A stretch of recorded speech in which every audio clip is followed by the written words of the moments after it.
Hi, இன்றைக்கி நம்ம பார்க்க போகிறது சில்க் த்ரெட்டில் ஆரி ஒர்க் எப்படி பண்ணலான்றதை பார்க்கலாம். அதுக்கு தேவையானது சில்க் த்ரெட்டும் இந்த மாதிரி பாபின் கேஸில் இந்த மாதிரி சில்க் த்ரெட்டை சுற்றி வச்சுக்கோங்க. ஏன்னா நம்ம டபுள் த்ரெட்டில் தான் பண்ண போகிறோம். டபுள் த்ரெட்டில் பண்ணால் தான் ரொம்ப நல்லாயிருக்கும். இப்போ டபுள் த்ரெட்டில் எப்படி முடிச்சு போடுறதுன்றதை பார்க்கலாம். இந்த மாதிரி த்ரெட்டை 2 த்ரெட்டையும் எடுத்துக்கணும். எடுத்து அதை 4ஆக மடிச்சுக்கணும். 4ஆக மடித்து முடிச்சு போட்டு வச்சுக்கோங்க.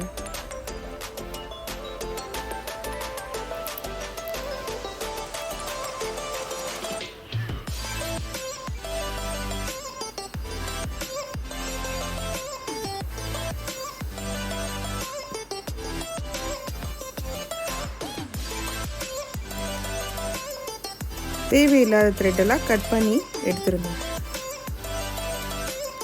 ஸோ இந்த மாதிரி முடிச்சு போட்டு வச்சுக்கணும்.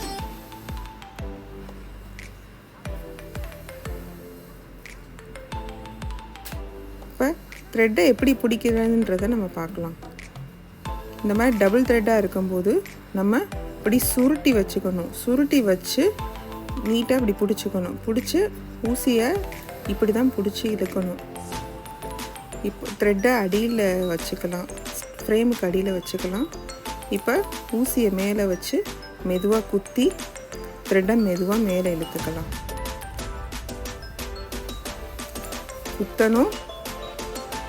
சுற்றணும், அடியில் சுற்றணும். த்ரெட்டை அடியில் சுற்றி மேலே மெதுவாக இழுக்கணும். ஊசியை வச்சு குத்தணும், அடியில் சுற்றணும், மேலே இழுக்கணும். ஆனால் சில்க் த்ரெட்டை எப்போயுமே கேர்ஃபுல்லாக தான் பிடிச்சிக்கணும். நீங்கள் வந்துட்டு இழுத்து பிடிச்சிங்கன்னா கண்டிப்பாக த்ரெட்டை அந்து போகிறதுக்கு நிறையா வாய்ப்பு இருக்குது. ஸோ த்ரெட்டை எப்போயுமே சாஃப்டாக தான் பிடிக்கணும். இந்த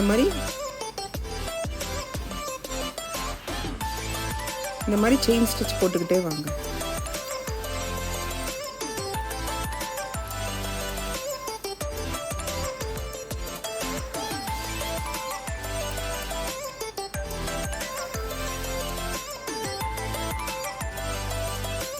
இப்போ எண்டு நாட் எப்படி போடுறதுன்றதை பார்த்துக்கணும்.